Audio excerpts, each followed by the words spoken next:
Hello DJ, dengar? Okey, dengar? Saya dengar. Dengar. Okey, suara saya okey tak? Suara DJ cantik, clear. Alhamdulillah. Okey.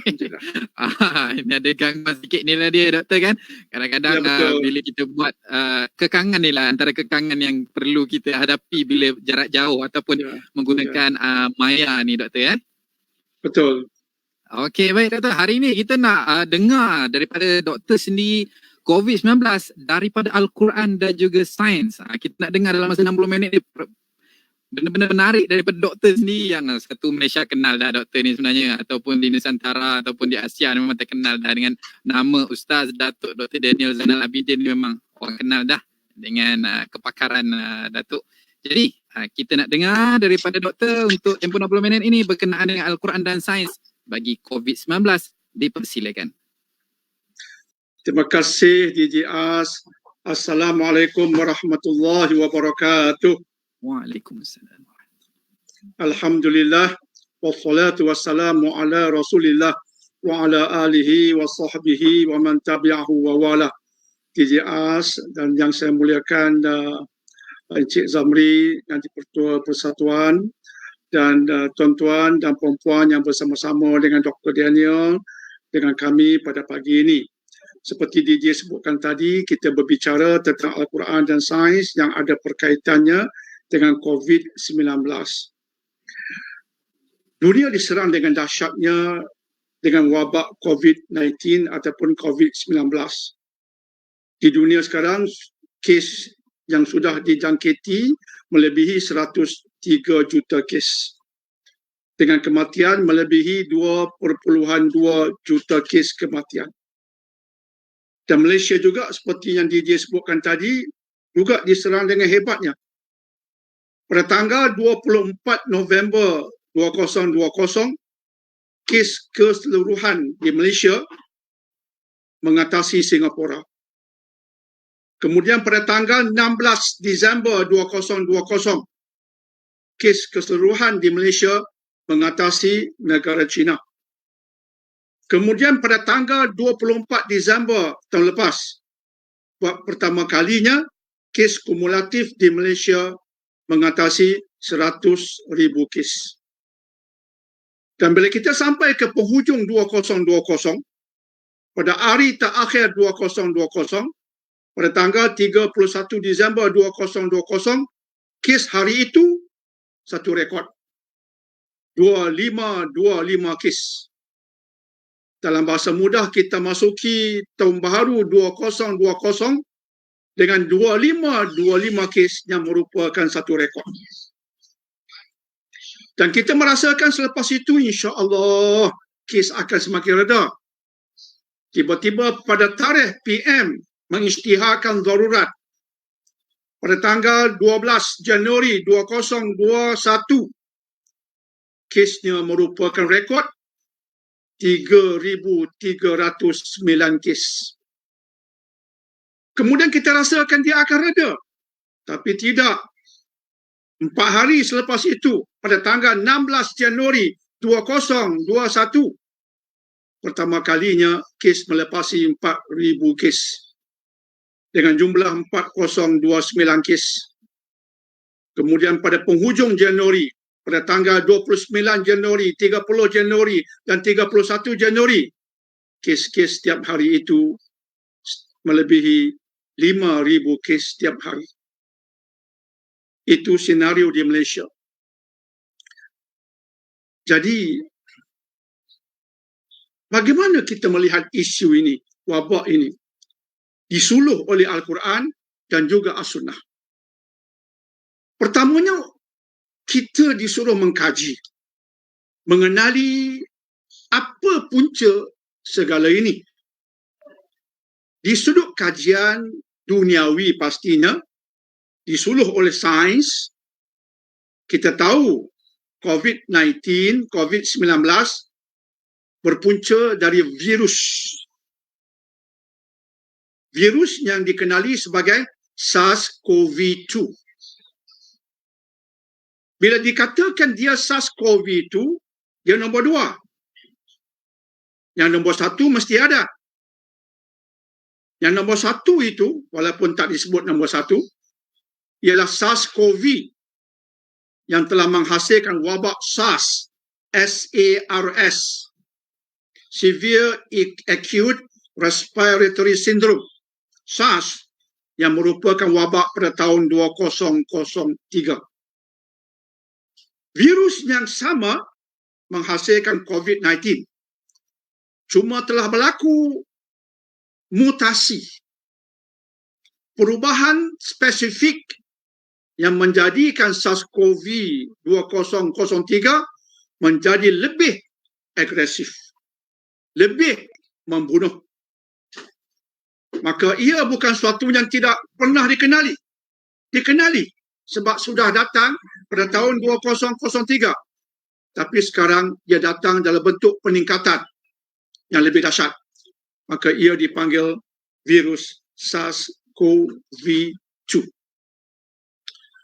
Dan ketika dia menyerang pertama kali di Wuhan, dan kemudian dia merebak ke Eropah, dan negara Eropah yang diserang dengan dahsyatnya ialah negara Itali.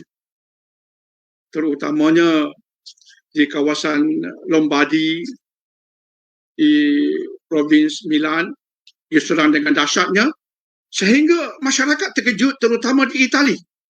Mereka mengingatkan ini macam demam sesama biasa saja, flu saja. Macam setengah orang hari ini di Malaysia menyebutkan tentangnya. Alah, demam sesama biasa saja. Nothing to worry about. Ada setengah berkata demikian. Ya, itu pandangan tetapi salah. Begitulah pandangan orang Itali pada asalnya. Demam biasa, demam sesama biasa saja, tak kisahlah. Kemudian mereka terkejut dalam masa yang singkat, 150 orang doktor mati dengan jangkitan ini. Dan mereka menyaksikan tempat pembakaran mayat tak kunjung padam. Sentiasa menyala, membakar mayat berterusan. Dan mereka mula sedar, jangan main-main. Ini belum pernah berlaku seperti ini. Dan kemudian di sudut kajian sains, mereka menyadari bahawa cara virus menyerang paru-paru tak pernah ada dalam dokumentasi sains medical. Dalam dokumentasi medical kita tahu flu, vaksin pun dah ada. Kita tahu demam sesama, kita tahu radang paru-paru dipanggil pneumonia, kita tahu. Tapi ini cara dia menyerang paru-paru tak ada dalam dokumen. Ketika itulah kita sedar, this is something different. Dan hasil dari itu semua akhirnya lahirlah fatwa dan itu kita bincangkan kemudian. Maka itu sedikit sebanyak tentang asal-usul COVID-19 berkaitan dengan SARS-CoV-2 dan dia bukan bakteria, dia bukan fungus tapi dia virus. Virus ni tuan-tuan dan perempuan, dia makhluk nano. Makhluk nano, N-A-N-O. Bukan coklat nano, dia makhluk nano. Makhluk nano ini makhluk yang terlampau kecil. Teramat kecil sehingga kan kita tak mampu melihat virus di bawah teropong biasa. Kuman bakteria, kita boleh melihat bakteria di bawah teropong biasa. Tetapi makhluk virus, makhluk nano ini tak mampu dilihat menggunakan mikroskop biasa. Jika nak melihatnya, kena menggunakan mikroskop berkuasa tinggi. Seperti elektron mikroskop dan sebagainya. Makhluk teramat kecil, makhluk nano ini menggoncangkan makhluk besar. Termasuk kuasa-kuasa besar. Negara paling dahsyat diserang COVID-19, nombor 1, Amerika. Kuasa besar. Nombor 2, India. Nombor 3, Brazil. Kemudian Rusia. Kemudian UK, Perancis. Bukan calon-calon negara. Makhluk kecil, nano, menggoncang yang besar, ini peringatan daripada Allah. Memang peringatan daripada Allah. Allah menghantar makhluk teramat kecil, menjadikan makhluk besar ini tergoncang, kuasa besar tergoncang. Dia memang peringatan besar untuk kita. Jangan sombong, jangan bongkak. Kamu tu nothing. Seolah-olah itu mesej daripada Allah. Kamu tu kerdil. Berhadapan dengan makhluk nano pun kamu dah pening kepala. Tak tentu hala jadinya kamu. Siapa kamu nak lawan Tuhan? Mesej yang terselit mungkin untuk kita muhasabah diri. Dan makhluk nano ini dipanggil virus. Sebenarnya dia cuma ada 3 ramuan saja. Satu ramuan genetik, yang kedua protein, yang ketiga lemak. Itu saja. Sehingga sebahagian saintis mengatakan, makhluk nano ini, virus ni, dia boleh kita anggap tak hidup. Mengapa dianggap tak hidup? Sebab di luar sana, contoh di lantai, di dinding, dia macam mati. Tak berkembang. Tak berkembang biak. Macam mati, macam tak hidup. Dia cuma hidup agresif masa bila? Bila dia masuki host. H-O-S. Dalam bahasa Inggeris, H-O-S-T. Host. Dalam konteks COVID-19, kitalah host tu. Sebab itu, bila dia masuk melalui hidung, saluran pernafasan, mata dan sebagainya, masuk dalam host, baru dia hidup agresif. Di luar dia tak ada apa-apa. Ada di tangan, tak ada apa-apa. Tapi bila kita sapu tangan ke muka, dia masuk melalui sistem pernafasan, dia dah masuk dalam, dia kacau. Itu virus. Bila kita faham itu, lahirlah SOP.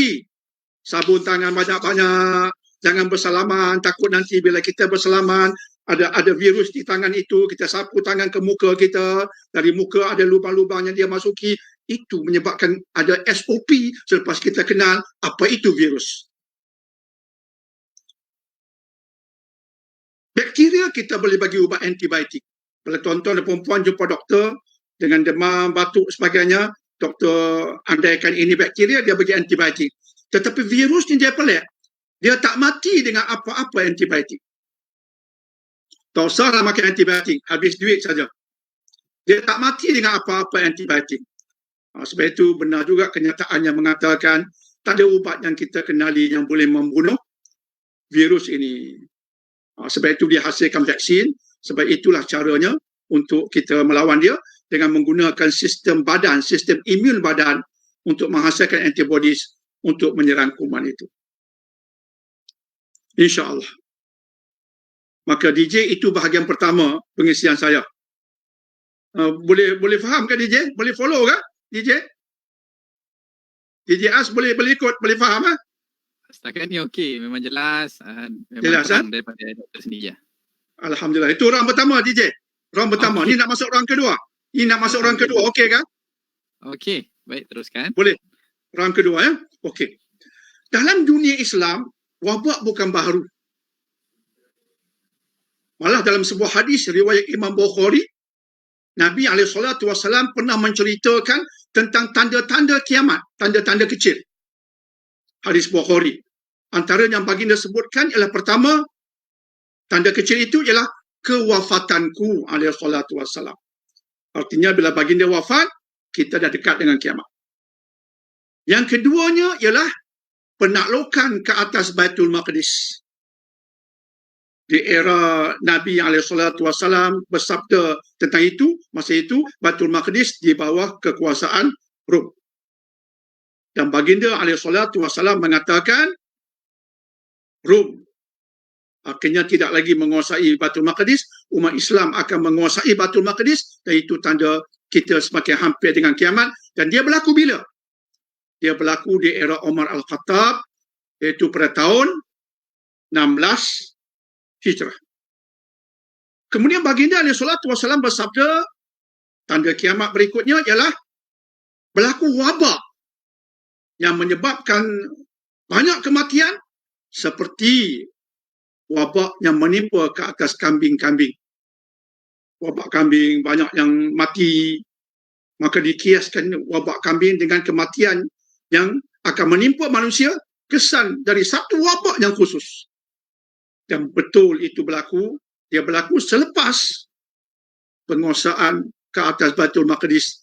Penguasaan Baitul Maqdis 16 Hijrah, wabak yang Nabi SAW sebutkan, yang saya sebutkan tadi, berlaku pada tahun 18 Hijrah, dan ia dikenali dalam sejarah sebagai wabak Amwas.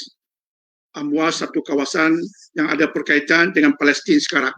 Maka nama wabaknya wabak Amwas, Taun Amwas. Ketika itu ramai juga sahabat yang meninggal dunia kesan jangkitan radhiyallahu anhum seperti Mu'adz bin Jabal, Abu Ubaidah bin Jarrah, dan ramai lagi, Syarhabil, ramai yang meninggal dunia kesan daripada wabak ini. Memberi suatu isyarat pada kita, wabak boleh menyerang dunia Islam. Jangan pelik. Dan yang kedua, orang Islam boleh dijangkiti bila wabak menyerang.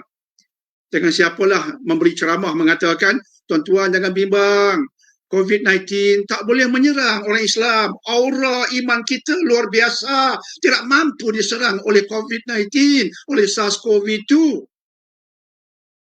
Tak betul. Wabak boleh menjangkiti termasuk orang Islam.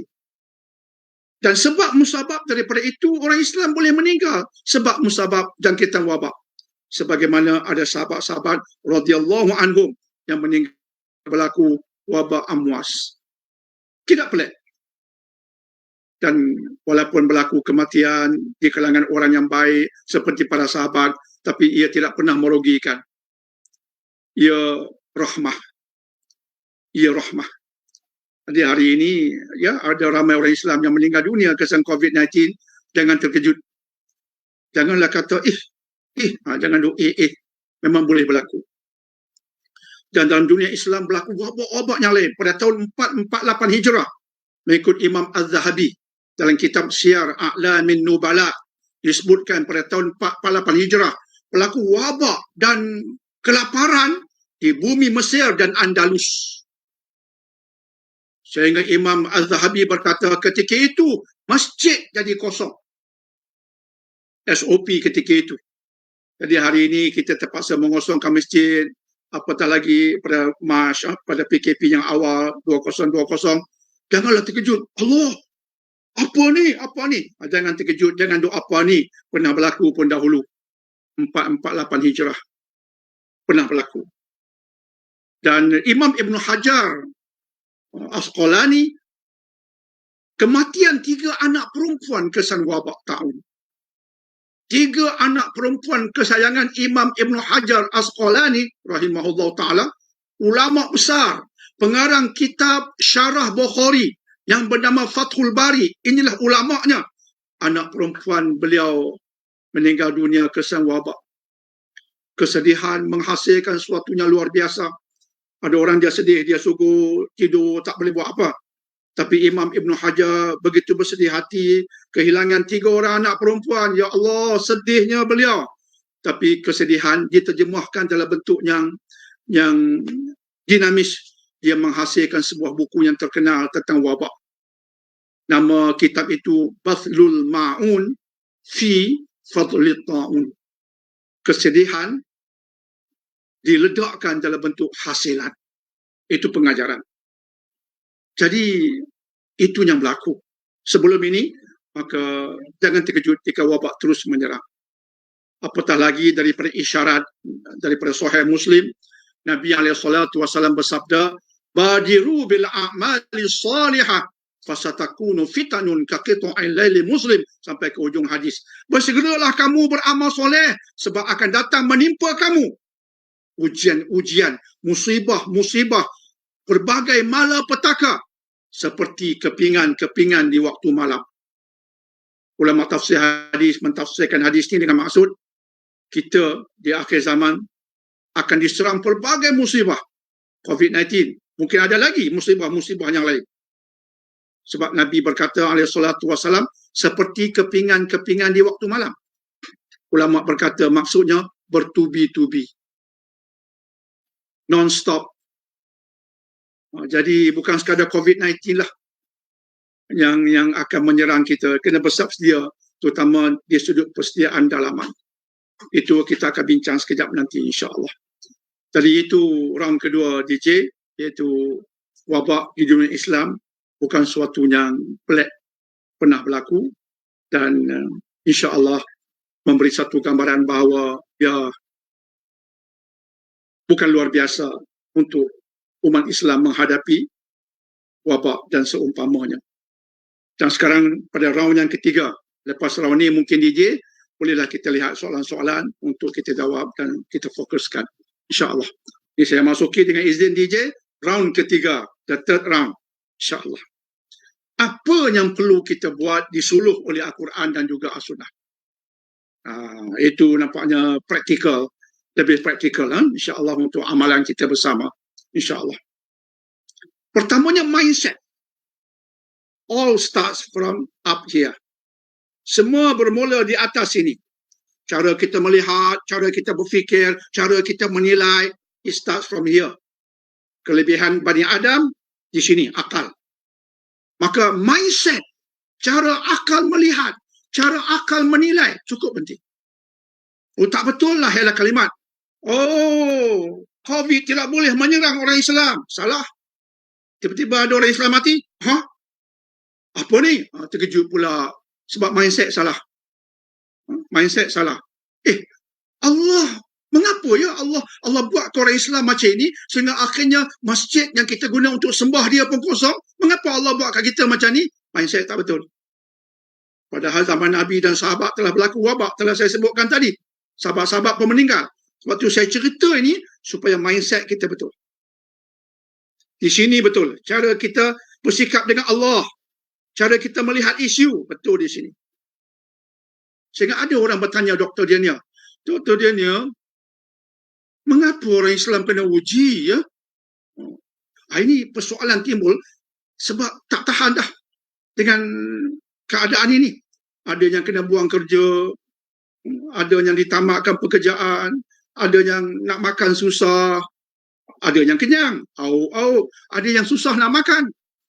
Jadi, yang susah ni, dia bertanya, mengapa Allah buat pada kita macam ni, Dr. Daniel?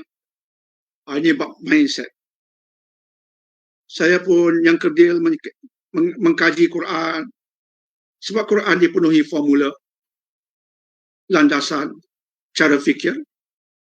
Antara ayat yang cantik yang tak saya angkat dari surah Al-Baqarah, surah nombor 2, ayat 214. Allah berfirman, tolong dengar baik-baik. Am hasibatum an tadkhulul jannata wa lamma ya'tikum mathalul ladzina khalau min qablikum massathumul ba'sa'u wad-dharra wa zulzilu hatta yaqula ar-rasul wal ladzina amanu ma'ahu mata nasrullah ala inna nasrullahi qarib. Apakah kamu mengira kamu akan senang-senang masuk syurga? Ini dia. Kamu mengira kamu akan senang-senang masuk syurga sedangkan kamu belum diuji sebagaimana ujian yang telah menimpa ke atas umat-umat terdahulu. Umat-umat terdahulu telah diuji dengan baksa, ditafsirkan sebagai kemiskinan. Telah kena. Telah diuji dengan dharra, kesakitan. Telah kena. Telah diuji dengan zulzilu, digoncang dengan pelbagai problem. Telah kena. Hatta begitu dahsyat yang telah menimpa umat sebelum ini sehingga berkata orang beriman ketika itu dengan Rasul mereka. Apa mereka kata? Mata nasrullah. Bila lagi Allah nak tolong kita? Begitu dahsyat ujian yang menimpa mereka sehingga terkeluar kalimat itu. Bila Allah nak tolong mereka? Bila Allah nak redakan musibah ini? Bila? When? Ujung ayat datang jawapan. Ala inna nasrullahi qarib. Ketahuilah, kata Allah. Kena tahu. Ketahuilah, jangan tak tahu. Apa dia? Pertolongan daripada Allah ke atas kamu hampir dekat. Sabarlah sikit lagi. Ini mindset. Bahawa Allah uji kita untuk melihat kesabaran kita, ketakwaan kita. Dan itulah jalan ke syurga. Ujian pasti kena. Takkan senang nak masuk syurga, kata Allah. Nak ke syurga. Jadi mindsetnya ialah kita akan diuji. Mesti diuji supaya akhirnya kita layak ke syurga bila kita menang dalam ujian dengan sabar dan takwa. Itu pertama. Dan yang kedua, ketika diuji, ledakkan takwa. Jangan ledakkan rumutan, maki hamun, media sosial di musim wabak ini tidak menampakkan kita ni insaf. penuh dengan maki hamun. Semua itu dosa-dosa besar. Sepatutnya ketika diuji dengan musibah, kita jauhi dosa-dosa besar. Tak mau buat dosa, nak buat kebajikan. Tapi tidak. Filem demi filem kita habiskan. Benda lara semua habis. Kita lakukan. Pornografi. Asyiklah kita dengannya. Ini semua berlaku. Maksudnya musibah bukan mendekatkan kita pada Allah. Musibah membawa kita kepada azab. Wal'iyadzubillah. Kita nak mencontohi kisah Nabi Yunus alaihissalatu wassalam. Kisah disebut dalam surah Al-Anbiya sebagai contoh, dalam surah As-Saffat, surah nombor 37, ayat 139 hingga 148 ada kisah tentang baginda Nabi Yunus. Dalam surah Al-Anbiya, surah nombor 21, ayat 87 dan 88, sila semak di sana, ada kisah juga tentang baginda. Bagaimana baginda melarikan diri daripada masyarakat Nainawa. Baginda diutus ke masyarakat Nainawa di Iraq. Berdakwah, mereka enggan terima. Baginda pun meninggalkan mereka. Meninggalkan dakwah tanpa izin Allah. Baginda merasakan okey. Dah cuba dah pun, berdakwah dah pun. Mereka tetap engkar. Aku tinggalkanlah mereka. Pandangannya, dia rasa okey, tapi tak okey. Tanpa izin Allah.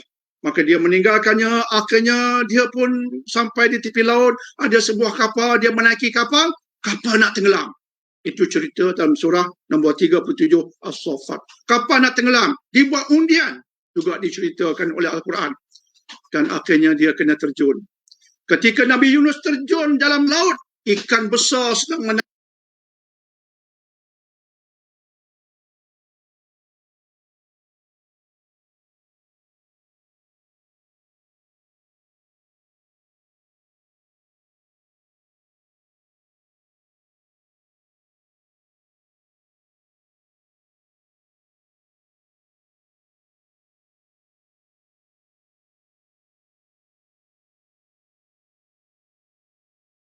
dalam 3 kegelapan. Kegelapan perut ikan, kegelapan lautan dan kegelapan malam. Dan apa baginda buat? Ketika diuji, kita bincang ujian. Tak kira dalam perut, kita sekarang bukan dalam perut ikan. Kita diuji di tempat kita masing-masing. Tapi temanya ujian, tribulasi, musibah. Nabi Yunus diuji. Baginda meledakkan tasbih taubat. La ilaha illa ant. Subhanaka inni kuntu minaz zalimin. Inilah kalimat yang kita kena hafaz dan faham. Sebut selalu. La ilaha illa ant. Tidak ada ilah Tuhan melainkan dia, kamu saja ya Allah. Subhanak, maha sucimu. Sesungguhnya aku termasuk dari kalangan orang-orang yang zalim. Jadi bila kita diuji, kita insaf. Aku mungkin tersilap, aku ni telah buat kezaliman, telah buat dosa. Tak ada Tuhan melainkan kamu, maha sucimu. Aku termasuk dalam golongan orang yang zalim, sekaligus baginda bertasbih minta ampun kepada Allah. Dalam surah As-Saffat Allah berkata, Falaula jika tidaklah Yunus ini, annahu kana minal musabbihin, jika tidaklah dia termasuk dalam golongan yang tasbih dalam perut ikan.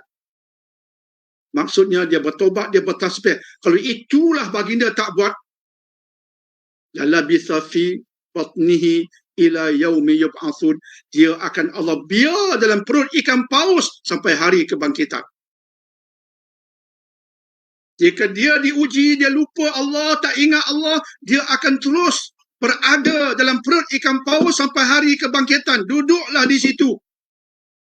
Tapi disebabkan ketika diuji dia ingat Allah, dia bertobat, maka ada kata ulama, ditelan ikan pagi, petang diluahkan ikan. Sekejap saja, dipendekkan musibah. Tidak sampai hari kebangkitan. Peringatan bagi kita. Mungkin musibah COVID-19 ini boleh lama. Ada saintis kata 18 bulan kita akan jadi seperti ini. Paling kurang lagi 18 bulan. Bukan sampai bulan depan. Lagi 18 bulan. Ada kenyataan seperti itu. Ada yang berkata kita akan hidup dengan COVID-19 forever. Tapi itu perkataan saintis manusia. Dari segi agama, disuluh oleh agama, Allah mungkin akan pendekkan. Macam Nabi Yunus. Tapi andai kata kita hanyut, semayang pun tak kisah, semua semayang ujung waktu aja masa COVID, macam mana Allah nak pendekkan? Tak sedar-sedar. Jadi itu yang kedua. Sikap kita, sikap makin dekat dengan Allah. Terutama solat-solat fardu jangan miss. Solat-solat fardu jangan miss. Mungkin ramai tak boleh berjemaah di masjid. Tapi di rumah, suami isteri takkan tak boleh berjemaah. Paling kurang, semayang awal. Jangan cuai. Lepas semayang, jangan terus bangun buka TV. Zikir dulu. Tasbih dulu. Istighfar dulu. TV off. Bukan tak boleh sama sekali. Tapi tumpunya ke mana? Itu telah kita sebutkan tadi. Sebab itu saya sebutkan tadi, kita ketika diuji nak meledakkan takwa. Sebab pemimpin tak boleh bagi apa-apa janji, pemimpin. Mak bapa tak boleh janji apa-apa. Bos di pejabat tak boleh janji apa-apa. Tak boleh. Tak boleh pakai pun janji mereka. Tapi kita nak pegang janji Allah. Ceramah Dr. Daniel nak cakap tentang janji Allah. Janji Allah. Kita ambil janji itu dari surah At-Talaq. Surah nombor 65. Ayat 2 dan 3. Allah berfirman, وَمَنْ يَتَّقِ اللَّهَ يَجْعَلْ لَهُ مَخْرَجًا وَيَرْزُقْهُ مِنْ حَيْثُ لَا يَحْتَسِبُ. Sampai hujung ayat nombor 3. Barang siapa bertakwa kepada Allah, Allah akan tunjukkan jalan keluar baginya. Maka jalan keluar. Sahabat Abdullah bin Mas'ud mengatakan, inilah ayat paling agung. Inilah ayat paling agung berkaitan formula jalan keluar. Formula umum tentang jalan keluar. Jalan keluar dari neraka ke syurga, jalan keluar daripada masalah kepada hilang masalah, daripada kesempitan kepada keluasan, daripada papa miskin kepada murah rezeki. Ya. Jalan keluar kepada musibah, problem. Inilah kata sahabat Abdullah bin Mas'ud radhiyallahu an, formula paling agung yang terdapat dalam Quran. Kalau nak keluar daripada musibah, nak keluar daripada masalah, apa-apa problem, apa-apa masalah pun, kecil besarnya, ini formulanya. Wa man yattaqillah taqwa. Pemimpin di atas bertakwa. Yang di atas biasanya golongan yang kenyang dan senang. Marhain, ada yang miskin, bertakwa. Ada yang senang dan kenyang, tolong orang yang susah. Di samping beribadah, takwa. Pokok takwa apa dia? Taat pada Allah. Itu takwa. Pokoknya. Ulama beri berbagai perincian. Yang pokoknya satu. Taat. Hidup dalam taat. Bukan dalam maksiat. Itu pokok takwa. Buat itu. Apatah lagi yang wajib-wajib seperti solat dan sebagainya. Tinggal yang haram. Itu juga diwajibkan. Tinggal yang haram tu wajib kita buat. Buat apa? Buat untuk meninggalkan. Artinya buat ni patuh. Patuh. Tambah dengan yang sunat. Tambah dengan yang sunat. Jangan sembang sunat duha. Yang 5 yang wajib pun tak buat. Nak mawar rezeki, semayang sunat duha kononnya. Kononnya. Tak betul. Bukan sunat duha. Sunatnya 5 dulu.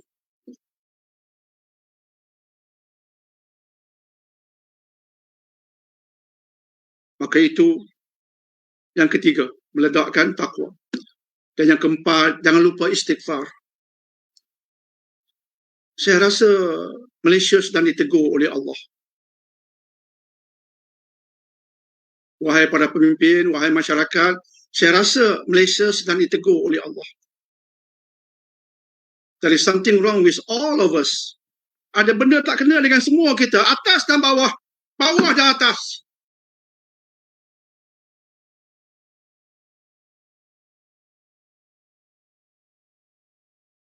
Sebab saya teringat dengan sebuah negeri Dr. Daniel teringat tentang sebuah negeri, tuan-tuan dan puan-puan. Negeri itu negeri yang disebut dalam Quran menjadi tema surah nombor 34. Surah nombor 34 nama apa? Surah nombor 34 dalam Al-Quran, surah itu nama apa, tuan-tuan dan puan-puan? Ada jawapan di rumah saya ni. Surah itu namanya Sabak. Sabak. Sabak. Sebuah negeri di penjuru Yaman. Ayat Quran menceritakan tentangnya. Bacalah ayat 15 dan seterusnya surah Sabak. Ayat 15 Allah menceritakan tentang Sabak yang belah kanannya ada kebun yang menjadi, sebelah kirinya kebun yang menjadi, hasilnya hebat. Hingga kata Imam Qatadah, sesiapa masuk kebun Sabak ketika itu, begitu makmur dia letak bakul atas kepala, dia tak payah memetik buah-buahan. Buah-buahan jatuh tuk-tuk-tuk satu persatu memenuhi bakul. Begitu subur makmurnya Sabak satu ketika. Itu ayat 15. Ayat 16 bermula dengan fa'a'radu. Apa maksudnya? Dan selepas itu mereka berpaling. Berpaling ni punca. Maka kesan mereka berpaling, Allah timpakan bala musibah dalam bentuk sailal arim, banjir besar yang menghancurkan semua kebun. Habis, dimusnahkan semua kemakmuran Sabak. Saya rasa Malaysia sedang ditegur Allah. Malaysia sedang ditegur Allah. Kita ni makmur. Tak ada kaitan gunung berapi, banjir sekali-sekala saja. Malaysia makmur.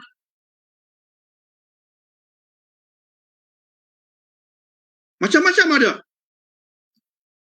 Tapi takut yang tak ada ni kejujuran, integriti, ketundukan kepada Allah sepenuh hati.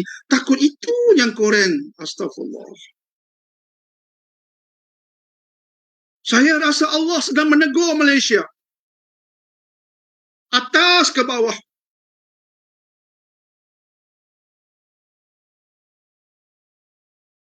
Sebab itu kita kena banyak istighfar, termasuk Dr. Daniel yang kerdil, kena banyak minta ampun pada Allah. Merujuk pada surah Nuh. Jangan lupa surah ni, saya banyak bercakap tentang surah ni. Surah Nuh, surah Nuh, surah nombor 71, terutama ayat 10 hingga 12. Allah mahu kita istighfar pada Allah. Kalau kita banyak istighfar, apa akan jadi? Yursilis sama'a alaikum midrara. Kalau kamu kemarau, ditimpa kemarau, hujan akan turun jika kamu semua istighfar. Wa yumdidukum bi amwalin wa banin. Jika kamu miskin, akan dikayakan kamu sebab Allah akan yumdidkum, diturunkan kepada kamu rezeki yang mencurah-curah. Yang tak ada anak akan ada zuriat, insya-Allah. Yang kebun tak menjadi, Allah akan jadikan pada kamu jannat, kebun-kebun yang makmur. Wa yaj'al lakum anhara. Dan di kebun-kebun itu, kata Allah, akan diterbitkan sungai-sungai. Allah nak beri kemakmuran, kesenangan, sebagainya. Tapi istighfar, istighfar. Allah sedang menegur Malaysia, maka pemimpin di atas kena banyak istighfar. Dan kita termasuk Dr. Daniel banyak istighfar. Minta ampun pada Allah. Bukan asyik main game. Bukan asyik di Facebook.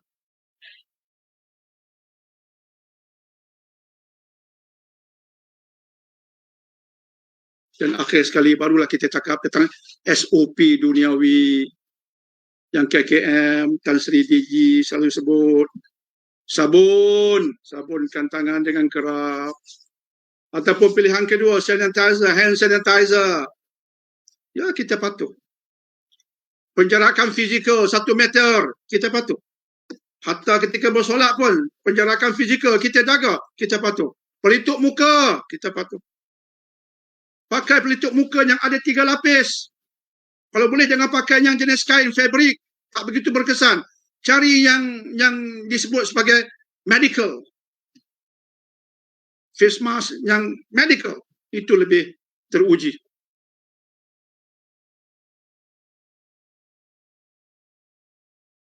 Dan cara kita bersin, cara kita batuk, semua ada SOP.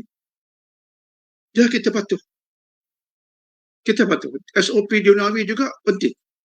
Apatah lagi disebut oleh pemimpin kita KKM, ini ulil amri. Dalam Islam, perintah ulil amri, kita kena taat. Itu yang kelima. Dan kemudian jangan lupa berdoa pada Allah. Jangan lupa berdoa pada Allah. Dalam bahasa kita betapa, ya Allah, redakan COVID-19 ke atas kami dan ke atas bumi Malaysia tercinta. Minta semua. InsyaAllah. Macam kisah Nabi Yunus, Allah nak letakkan Nabi Yunus dalam perut ikan forever sampai hari kebangkitan. Tapi disebabkan taubat, tasbih, sekejap saja Allah redakan musibah. Ingat itu. InsyaAllah. Jadi saya nak kembalikan semula pada DJ As, ya DJ. InsyaAllah mungkin ada soalan-soalan ke sebagainya. Saya serahkan pada DJ semula, insyaAllah. Okey, baik. Alhamdulillah. Terima kasih Dr. Daniel atas pencerahan yang sangat-sangat jelas bagi kita sebenarnya berkenaan dengan COVID-19 ini. Apapun kita perlu, Doktor, memang apa yang Doktor sebutkan tadi betul. Perbanyakkan istighfar. Muhasabah diri balik atas apa sahaja yang kita lakukan selama ni. Memang negara kita khususnya ataupun seluruh dunia amnya ditegur oleh Allah Subhanahu Wa Taala oleh makhluk nano yang tak boleh dilihat dengan mata kasar ni, yang mana bila diserang inilah yang berlaku. Apa pun semuanya atas daripada kekuasaan Allah Subhanahu Wa Taala, Doktor. Okey, baik Doktor. Kita harapkan kepada para penonton sekiranya ada soalan yang nak diajukan, boleh melalui di ruangan komen dan kita akan bacakan untuk anda. Sedikit Doktor, daripada saya sendiri soalan yang boleh kita kongsikan. Dalam tempoh work from home, mungkin stay at home, dan juga ada yang mereka yang kuarantin, mungkin kontak rapat ataupun yang positif COVID-19 tetapi yang di kuarantin di rumah sendiri, bukan di hospital. Berkenaan dengan kalau kita lihat di mana-mana rumah sakit atau hospital, katil penuh ataupun ambulan tak mampu untuk mendapatkan pesakit-pesakit yang positif ni. Apa nasihat Dr. Daniel sendiri berkenaan dengan aktiviti yang umat Islam perlu lakukan di rumah dalam tempoh kuarantin ini? Bagaimana, Doktor? Ya, terima kasih DJ As. Ya, yang kena kuarantin secara umumnya ialah, saya ulangi sikitlah apa yang saya sebutkan tadi. Ya. Kesemua yang kita kena buat, apatah lagi sebagai orang muslimin, muslimat, taat kepada Allah, hubungan dengan Allah jangan putus. Apatah lagi dengan melaksanakan solat yang wajib. Don't miss it. Do not miss it. Jangan miss langsung. Jangan miss langsung. Hatta saya telah buat short tazkirah kepada frontliners di hospital yang kena pakai PPE. Saya kata, walaupun dalam keadaan seperti itu, solat fardu kena buat. Tapi ada kelonggaran tertentu untuk frontliner seperti itu. Tapi bagi kita secara amnya, jangan miss. Itu pertama. Istighfar, mesti. Istighfar ni jadikan amalan tuntutan. Itu nombor dua. Yang ketiganya, ada zikir-zikir yang Nabi ajar yang bagus untuk kita ikut. Contoh hadis yang Albani kata sahih, hadis riwayat Imam Abu Daud, Albani kata sahih, bila kita keluar rumah, kata Nabi SAW, jangan lupa Bismillahi tawakkaltu ala Allah, la hawla wa la quwwata illa billah. Keluar rumah sesiapa pun, jangan lupa itu. Bismillahi tawakkaltu ala Allah, la hawla wa la quwwata illa billah. Dengan nama Allah aku bertawakal pada Allah, tidak ada daya dan kekuatan melainkan dari sisi Allah. Maksudnya, Nabi berkata, siapa berkata demikian, akan dikatakan kepadanya yang berkata itu. Apa dia? Kamu akan diberikan petunjuk, kamu diberikan kecukupan, dan kamu dilindungi. Tiga tu kita dapat. Ini amalan dari Nabi. Bukan daripada Ustaz. Dari Nabi SAW. Keluar rumah baca itu, kamu diberikan petunjuk. Ya Allah. Kamu diberikan kecukupan. Dan ketiga, kamu dilindungi. Jangan miss itu. InsyaAllah. Itu yang kedua. Dan yang ketiganya, bagi mereka yang COVID sudah positif COVID-19. Dia ada lima tahap. 5 tahap. Jika dia positif tapi tiada gejala, kuarantin di rumah. Kuarantin rumah ini dia ada SOP. Tak boleh bercampur dengan ahli keluarga sekalipun. Keluar rumah lagi jangan. Paling kurang 10 hari. Paling baik 14 hari. Kalau boleh tandas pun jangan berkongsi kalau boleh lah. Itu paling betul SOP-nya. Kemudian tahap yang kedua, dia ada batuk-batuk, ada jangkitan paru-paru tapi tak sampailah penat, memerlukan alat-alat bantuan pernafasan. Tapi kalau sampai kena bantuan pernafasan, penat sangat, itu memang tidak boleh kuarantin di rumah. Mesti panggil pihak yang tertentu, mesti ada di pusat kuarantin dan sebagainya. Tapi kalau di rumah kena ikut yang saya sebutkan tadi, dan kena ada hand sanitizer. Sabun ni bagus. Mengikut kajian sains, saya sebutkan tadi, virus ni dia ada 3 ramuan. Satu, ramuan genetik, RNA ataupun DNA, itu tak payah kita perincikan sekarang. Yang kedua, dia ada spike protein, iaitu protein. Dan yang ketiganya, dia ada selimut lemak. Selimut lemak ni Allah takdirkan selimut lemak virus ni lemah. Lemak yang lemah. Dan saintis mengkaji, kimia yang ada pada sabun boleh menghancurkan bahagian lemak virus ini, sekaligus boleh mematikan virus ini. Jadi kita sebut dia tiada ubat. Tapi rupa-rupanya sabun boleh menghancurkan lemak virus dan mematikan dia. Selepas itu baru saintis dalam ceramah di peringkat antarabangsa menyebutkan tajuk ini, The Science of Soap. The Science of Soap. Sains yang ada pada sabun. Sabun biasa pun tak apa. Tak payah beli yang mahal, antibacterial soap. Ini bukan bakteria, ini virus. Tak payah antibacterial soap. Sabun biasa pun okey. Sabun rajin-rajin. Terutama ibu bapa balik ke rumah, sabun dulu. Ataupun guna hand sanitizer. Ini di samping pelitup muka yang Dr. sebutkan tadi dan ibadah. Itu yang saya nak ulangilah insyaAllah. JJ insyaAllah. Okey, alhamdulillah. Terima kasih banyak-banyak Dr. Daniel atas menjawab persoalan tadi. Dan kalau kita lihat di ruangan komen, ada yang menulis balik ataupun nota kecilnya daripada Baizul Abadilisha, taat pada Allah, buat perkara yang Allah suruh, jangan tinggal suruhan Allah, istighfar selalu kepada Allah, membaca doa minta pertolongan, petunjuk, kecukupan dan perlindungan daripada Allah Subhanahu Wa Taala. Dan ada daripada penonton kita juga yang daripada Sima Ali, alhamdulillah Ustaz Dato' Dr. Daniel tersentuh hati dan dapat banyak pengajaran yang diterima. Ini yang kita harapkan daripada penonton kita, terkesan dengan apa yang disampaikan oleh Dr. Daniel sendiri. Saya sendiri pun selaku moderator ataupun DJ pada tengah hari ini terkesan dengan pencerahan yang diberikan oleh Dr. Daniel. Hampir 60 minit kita bersiaran pada tengah hari, dan saya harapkan sekiranya ada apa-apa soalan yang nak dikongsikan, bolehlah melalui di ruangan komen dan kita akan sampaikan kepada Dr. Daniel kita pada tengah hari ini. Okey, kalau kita lihat di ruangan komen, Hazizul Hakim Muhammad. Assalamualaikum Ustaz, ada tak ubat dalam perubatan Islam sebagai ubat alternatif melawan COVID-19 ini? Bagaimana Doktor? Ya, seperti yang kita maklum, tak ada ubat yang spesifik. Spesifik. Inilah ubat yang boleh bunuh virus SARS-CoV-2, belum ada. Spesifik. Tapi cara umumnya, pendekatan yang digunakan, cara umumnya apa-apa pendekatan pun ialah kita nak bina sistem pertahanan diri. Nak bina sistem pertahanan badan.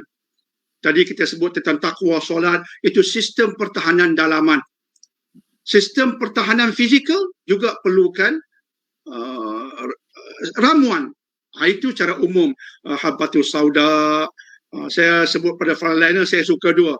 Saya suka madu lebah dan gam Arabic. Itu amalan saya lah. Terutama gam Arabic yang saya yakin dari sumber yang betul setiap hari. Itu tujuannya apa? Bukan spesifik, inilah dia untuk bunuh kuman punca COVID-19. Tidak. Tapi insya-Allah biiznillah nak bina sistem imun badan. Supaya bila pertahanan badan kita kuat, datang apa pun dia mampu melawan.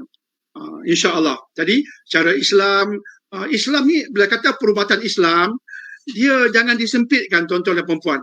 Perubatan Islam ni apa-apa disiplin perubatan yang tak bercanggah dengan akidah, yang tidak terbabas menyentuh benda-benda yang haram ataupun yang membawa pada kesyirikan dan kemudaratan. Itu Islam terima. Perubatan moden pun ada Islamiknya. Perubatan akupuncture pun ada Islamiknya. Ayurvedic pun ada Islamiknya jika prinsip-prinsip tadi dijaga. Tapi kita ada dalil khusus tentang Quran dan madu lebah dan sebagainya. Jadi ambillah apa-apa saja di samping banyakkan sayur-sayuran, makanan jangan biasa digoreng, hendaklah dikukus sebab bila kita goreng kita menghancurkan khasiat. Ini semua kita kena tahu dan membantu sistem pertahanan diri fizikal kita. InsyaAllah DJ, insyaAllah. Okey, Alhamdulillah. Terima kasih menjawab persoalan tersebut. Saya harapkan jelas jawapan yang diberikan oleh Dr. Daniel kepada kita semua, dan terima kasih juga saya ucapkan kepada Dr. Daniel kerana sudi luangkan masa bersama dengan kita pada tengah hari ini. Dan ada permintaan sebenarnya Doktor daripada kita punya yang Ketua Persatuan Kakitangan Islam Lembaga KWSP, boleh ke kalau kita ada kesinambungan daripada perkongsian ataupun tazkirah kita pada tengah hari ini di tarikh yang berlainan mungkin? Boleh sangat DJ, tolong bagi tahu yang saya muliakan YGP Persatuan, boleh sangat-sangat insya-Allah. Alhamdulillah, mana lamaran ni diterima lah ya. Lamaran diterima. Ya, insya-Allah nanti. Okay. Mudah-mudahan perkongsian kita pada tengah hari ini mendapatkan perkataan daripada Allah Subhanahu Wa Taala, dan kita lihat di ruangan komen daripada Baizura Badlisha, semoga Allah permudahkan segalanya buat frontliners semua. Semoga Allah berikan kesihatan yang baik selalu untuk frontliners semua. Semoga Allah sahaja yang dapat membalas segala jasa baik kalian semua. Anda semua adalah insan yang hebat dan terpilih. Ini dia Doktor. Daripada kita punya regular customer kita ataupun penonton setia kita, setiap hari kita ada tazkirah, dan inilah penonton-penonton yang sanggup bersama dengan kita selama 1 jam mungkin ataupun lebih lagi. Jadi kita doakan moga-moga COVID-19 ini diangkat oleh Allah Subhanahu Wa Taala daripada bumi Malaysia kita tercinta ini khususnya, dan untuk seluruh dunia ini amnya. Okey, baik Doktor. Saya kira kita hampir kepada penghujung rancangan kita pada tengah hari ini, dan kita harapkan sebagai penutup majlis kita hari ini, kita mohon doa daripada Doktor sendiri untuk kita semua insya-Allah. A'udzubillahi minasyaitonirrajim. Bismillahirrahmanirrahim. Alhamdulillahirabbil alamin. Wassalatu wassalamu ala asyrafil anbiya wal mursalin Sayyidina Muhammadin wa ala alihi wa sahbihi ajma'in. Allahumma inna nas'alukal huda wat tuqa wal afaf wal ghina. Allahumma ilaika nashku wa iyyaka narju an tadfa 'annal waba wal bala wal fitan wal mihan ma zahara minha wa ma batan ya arhamar rahimin. Ya Allah, ya Dzal Jalali wal Ikram, redakanlah COVID-19 ke atas bumi tercinta bernama Malaysia ini. Redakanlah COVID-19 ke atas bumi tercinta bernama Malaysia ini. Redakanlah serangan COVID-19 ke atas bumi tercinta bernama Malaysia ini. Dan cara amnya bagi dunia kami pada hari ini, ya Dzal Jalali wal Ikram.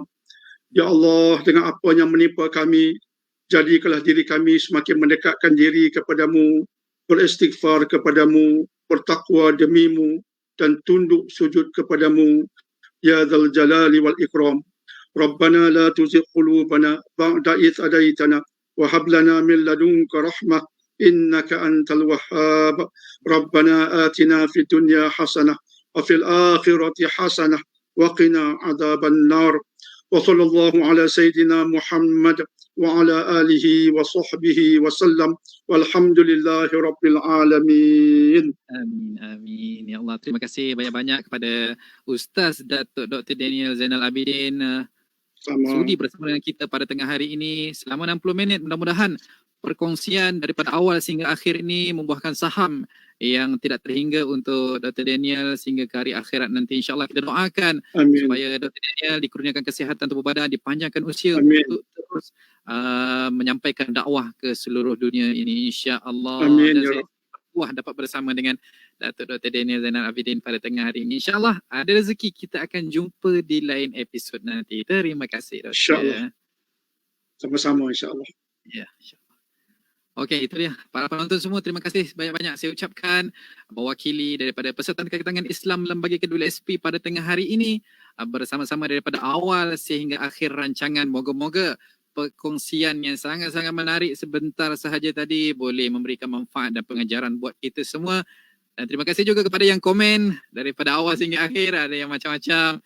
mendoakan untuk kita semua, terutamanya yang frontliners dan juga Dr. Daniel kita yang menyampaikan tazkirah sebentar tadi.